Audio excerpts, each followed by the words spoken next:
So, want to talk to you guys today about a topic that a lot of people struggle with, and that's people pleasing and always saying yes to other people. Did you find yourself where you continuously say yes to other people over and over and over again, where it seems like you don't even make time for yourself? Maybe you found this in the toxic relationship. Maybe you found this with another person. Maybe this has just been part of your life of always saying yes to everybody, always being like, oh, yes, I can do this. Yes, I can do this. And this concept has kind of been pervasive in all of your life. Now, getting to the place where you continuously say yes to everyone else, and as a result, it ends up hurting you, hurting your production, hurting your ability to heal, hurting your growth, hurting your journey moving forward. We see this a lot of times where people will work on saying yes to everybody. Maybe you've been in the relationship where if you didn't say yes, you were the one getting in trouble. Like you were the one getting abused. You were the one getting punished if you didn't say yes to this other person. So you became a yes person. Where you're always saying yes to other people. Yes, I'll do this. Yes, I'll do this. Now, once you consider it being on a scale, on like a balance going back and forth. And on one side, you have others, and one side, you have you. And every time you say yes to others, it lowers you. Every time you say yes to you, it lowers others. I want you just to picture this for a minute. Because if you can picture this idea of you saying yes to others and you even valuing others in a certain extent, what does that actually do to you? You see, this hard concept is how do I actually say no? A lot of times I get people that they're like, I have this problem. Like, I don't know how to say no. I just say yes and I figure it out. Or I say yes and then I'm screwed because I can't figure out how to put this in my schedule, how to make it work, how to actually come through on the things that I've said I would do because I just said yes to everybody. So the hard thing is being able to take a step back and being like, wait a second, what is your yes actually doing? Is it actually helping you grow or is it providing more chaos in your life? What is this actual piece? Because it is hard to actually learn how to say no. It's hard to be able to bring it into your vocabulary because you're like, this feels weird. It feels like I'm giving up on the other person. It feels like they're not actually I'm not the way that I want to be, right? Like that's not who I am. I don't say no to people. I don't push other people away. That just doesn't seem very kind. I want you to consider this thought today. And if you don't hear anything else, I want you to consider just this. You're not saying no to another person. You're saying yes to yourself. You see, so often we have this shifted completely the wrong way, completely in a confusing way, where we're looking at it and we're like, oh, I can't say no to this person. But the problem is you're saying no to yourself. You're like, well, I need to say no to this person, but I can't. And as a result, you end up having this happen in your life. I can tell this really quickly with anybody I work with if I ask to see your calendar. If I ask you see like, hey, what does your Google Calendar look like? What is your paper calendar? I can tell like, hey, what is actually going on in this?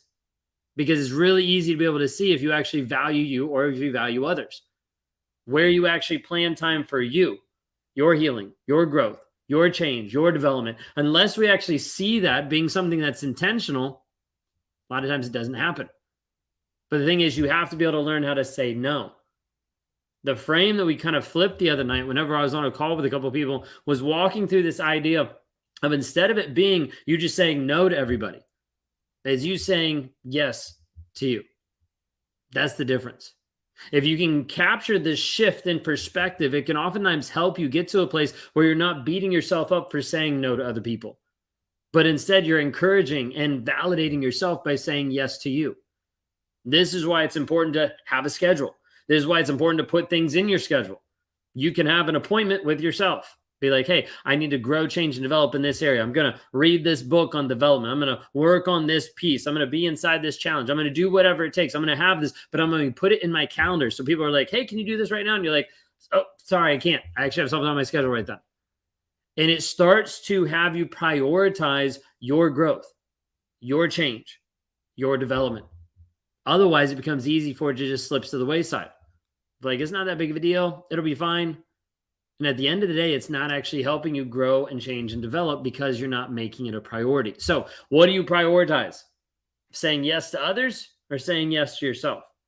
What would happen if you just shifted the frame of that thought, of that idea, and you started thinking, hey, I'm not saying no to other people. I'm saying yes to myself. I'm prioritizing that in a positive way. What would that actually look like in your life?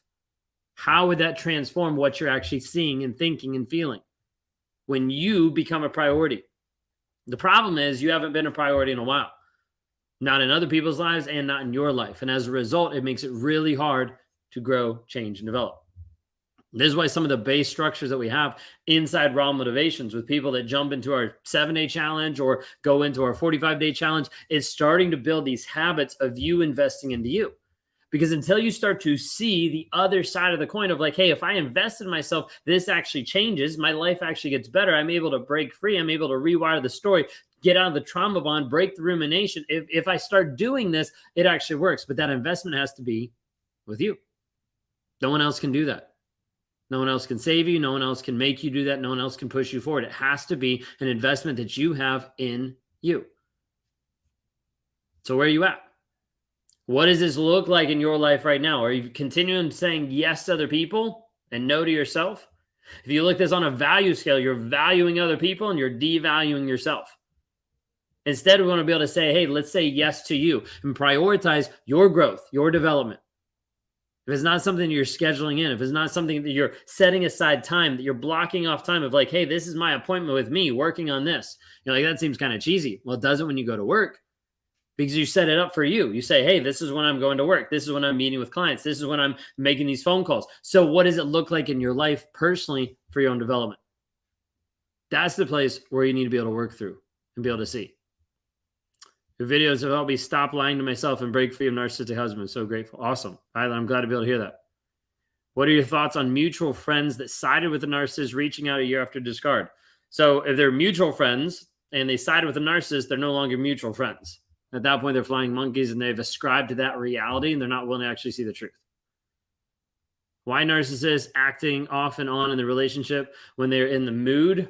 A lot of times it's whatever's going to serve them in the moment.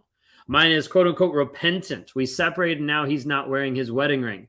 So he's not really repentant and he's not really caring about you. He's probably just out there not wearing his wedding and trying to get some. Okay, because a narcissist will try to look repentant, try to fit the mold that you want them to fit in that moment and still go do what they want to do. Why narcissists tell... Oh, I lost it. Can I ask if you ever had an affair? I'd like to know about it from your point of view. So yes, I have. Very open about that on a lot of platforms. So I've had a total of 5 affairs before true transformation started to happen, before I stopped lying. 5 affairs. That's a piece of people like, oh, like your wife's an idiot for being with you. No, that's why she left. That's why she broke the trauma bond. Because she wasn't seeing me step up as a man, so there was no point in her being here. She finally had enough. She was like, this is it. I'm out. This whole aspect of a narcissist trying is false.